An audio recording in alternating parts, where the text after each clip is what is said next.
this Daz's Hooligan, and I don't know if you can tell by the set today, but I have a very unique type of animatronic slash theme that I've never had before. I've never had an animatronic pirate, but now I have the pirate sidekick slash, or what everybody's calling him, the first mate. Now, he is a awesome pirate skeleton, and he goes amazing with Captain Cuts if you do have Captain Cuts.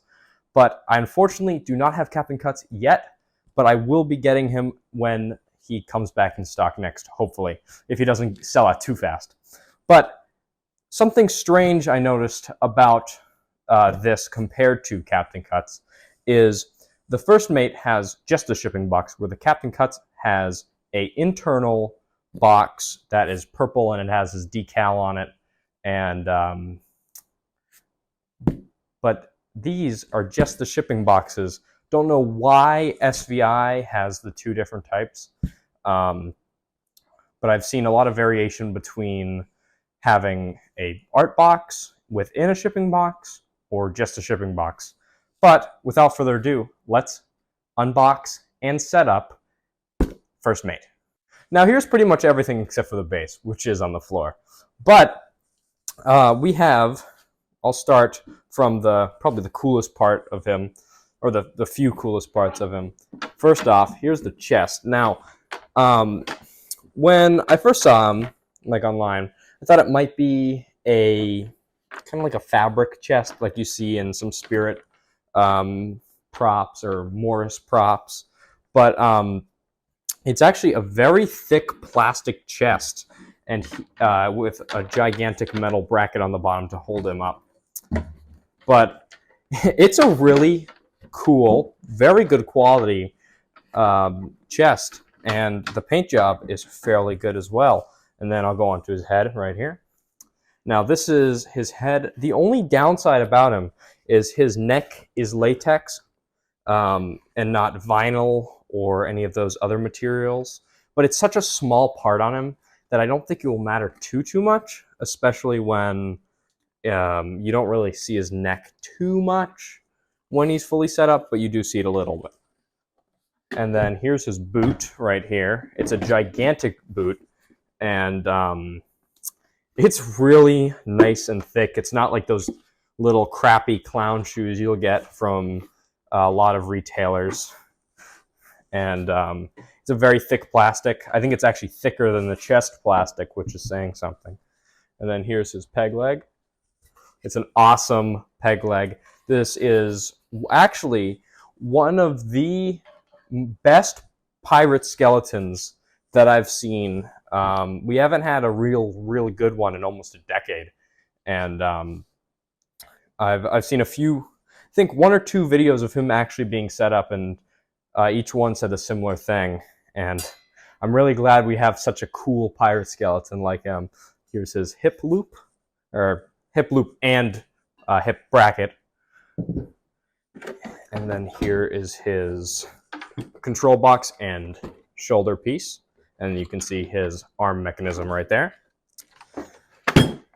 He has 4 poles in total, 2 hands. One is for the chest and one is for his bottle. And he has the gigantic pile of clothes that includes his belt, handkerchief, like bandana, shirt, and some striped pants. Now, I'll move the table out of the way and we'll get right into the setup. Now, we have everything laid out on the floor, and he is a very easy setup.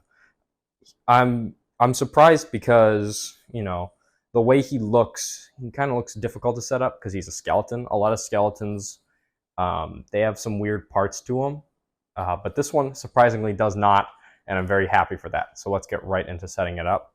And starting off, we have these B-poles, and there is 4 of them.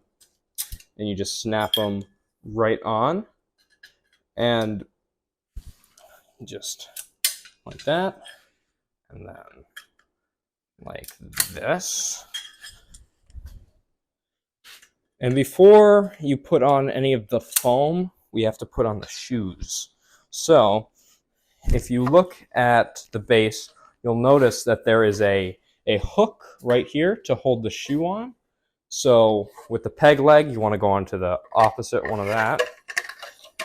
And then with the actual boot, which is over here, you want to put that right over there and make sure it lines up good, just like that. Now, the floor is slightly uneven, so the boot might come up a little bit, but on a flat surface, it will stand up and kind of stay in there real easy.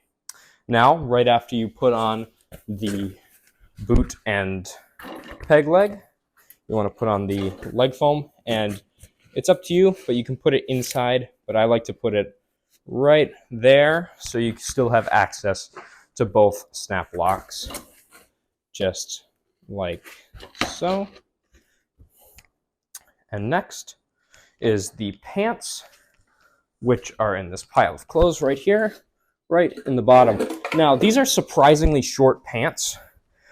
I was expecting kind of normal length pants, but it does make sense because he has the high peg leg and shoe.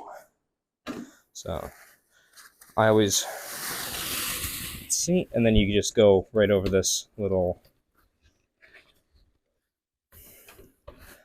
indent right here. And then that keeps the shape of the leg very nicely. And then you just have to get the second one on.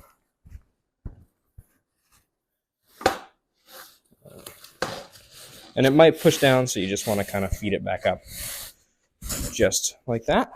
And you have it pretty much on, but what I like to do is I like to still hook the pants and kind of tuck them inside there, just like that. Now it's time to put the hip loop on, which is also right here. And something pretty interesting that you'll notice about this is it has this weird hook right out. It's very secured on there, and that is for the chest. Instead of putting all the weight on his hand, it makes sense to have a little hook right in there. Let's see. And there we are. So you just want to put the pants just like that. Now for the shoulder piece and the box, and you will notice that the sensor comes attached right there, and there's just a little plug-in for that. But I find it easier to unplug it first so it doesn't dangle and get in your way when you're putting on the shirt. So I'll just put it aside for now, and then we'll put on the shirt. Let's see. So he has a whole back length of the Velcro, so it just opens up like that to make it really, really easy to just get the whole shirt on.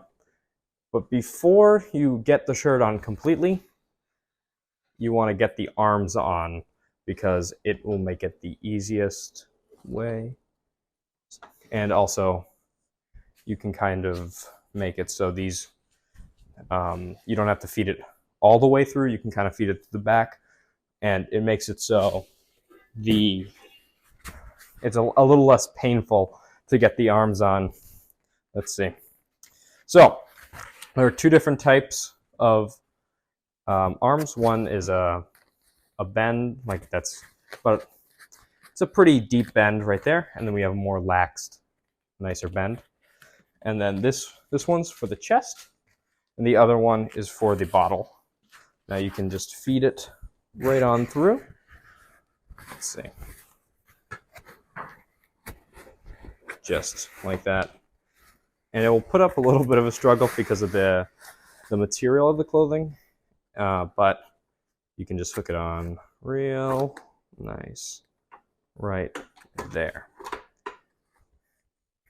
And it's right in front of where the chest would be, so I suggest hooking the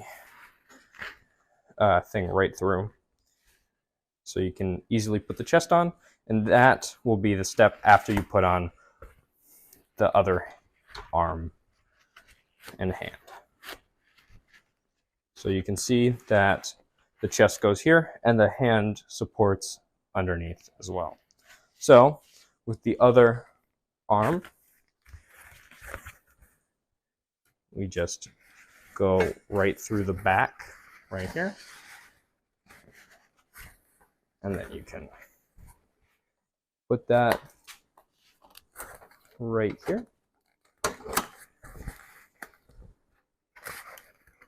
And then put it back. And then you can kind of either wait until you have the hand, or what I like to do is kind of make it so it's ready for you to put the hands on. So just get it right there. And then you can now put the two hands on. I'll start with the bottle. And it has a very handy cotter pin so the hand doesn't go flying off. If you have them outside or you're afraid that it's going to fall off just by someone touching it or something like that. And the cotter pins can be difficult depending on the angle you have them at, but if you get it in just right, it can be fairly easy. I just push it down right here and it goes in fairly easy, but you have to kind of move out all the cloth and then get it just right. Let's see. Just like that. And then you can twist it up and then put his little like ruffle kind of over the bottom part of the hand so it hides the bracket. Next, for the chest and the chest holding hand. So you can take the cotter pin right out of that one and then put it in this hand. Now this is the difficult one with the cotter pin because you have to get it at just the right angle to put it in. And it can take a little bit, but if you're used to putting in cotter pins, then it should be fairly simple to put in. Let's see, right up against this here. It could also be, if you want to, you could put your thumb in and kind of hook it. But I personally do not like that method, just because it's easier to put it in. And let's see, that is not going in, so we'll come back when it's in. Now the cotter pin for this arm is pretty difficult to put on just because of where it is. And if you really kind of get under it, you can easily hook it on. But next we have the chest. And this does not have a cotter pin, but it is pretty secure on there. You just hook it right here. Let's see. I'm kind of doing it blind here, so let's see. Just like that. And then there's a hole at the bottom of the chest where you put the thing right there. And it makes it look like he's holding the chest because of the way that the cloth hides the black bracket. Now, for one of my favorite parts of all setups, we have to put the head, and let's just kind of situate the clothes back here so it's easy. Now this head, you might notice, is pretty similar to the Ultra Posable from last year, but it is not the same head just because it is quite bigger. And for reference, I do have an Ultra Posable right here, and it is a much, much bigger head in comparison. And it is a different color slightly. It's a deeper, kind of more brown and rotting color. Let's see. You just put that in, and you can kind of make it so the clothes hide the clear plastic. And then after that, you just plug in all of the connections back here, and then you put on the bandana and the kind of belt piece right here. And I will do the belt piece on camera because it's fairly simple. All you do is you find out of these two pieces which one is the belt. I believe it is this one. Let's see. Yes, it is. and you can kind of either leave it how it is, or you can kind of make it into like more of a cylinder type of thing, and you want to bring it right by the pants and kind of hook it around, and then it doesn't matter really how tight you tie it, but you can just do that, and then it looks like he has a little red belt. Now, the problem with the headband is his head is like obviously a plastic, and it's pretty difficult because this is a very kind of stretchy and slick material, and it just slides off really easily. So I will be putting the bandana off camera. So this is what he looks like with the bandana and everything all nice and put together. I think he looks amazing. He's very high quality, and I especially like how unique he is. You don't see too many pirate skeletons, or at least really good ones. And he goes great with Captain Cuts, as I said earlier on in the video. And if you have both of them, they'll look great together. So, without further ado, let's get right into the demo.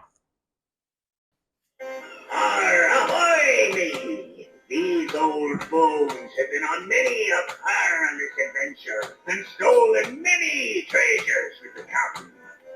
'Tis a dark and stormy night, perfect coverage for pillaging. Let's sail the high seas once more. Beware! No storm nor wave can turn us. We be a skeleton crew of scoundrels and scallywags, forever floating atop the murky cold abyss. I reckon we be the most fearsome crew to ever roam the seven seas.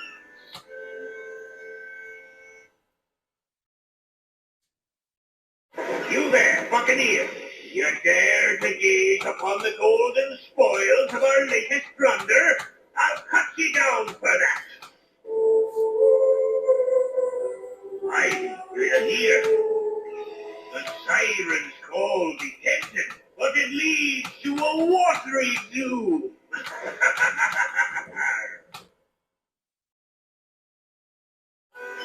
Avast there, you slimy excuse for a sea dog. Me skull be rattling with laughter at the misfortune of any landlubber who dare cross our path. Me heart may be cold, but nothing warms it like a chest full of gold. So get it here, or I'll pry it from your lifeless hands.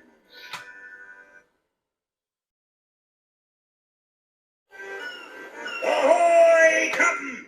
These ghostly sails be blowing as we set course for a cursed plunder. Now, me hearties, who will be joining me on this haunted voyage? This is Dazzler's Hooligan. I hope you enjoyed this unboxing, setup, review, and demo of Captain Cut's sidekick, First Mate. Now, he is a great prop. You can't really use him in a whole lot, as I said, but he is still an amazing animatronic. A lot of good motion, and all around, I would say $150 is totally worth it for something that is as complex as him. And especially if you have a pirate theme or some sort of underwater theme, you definitely have to get him.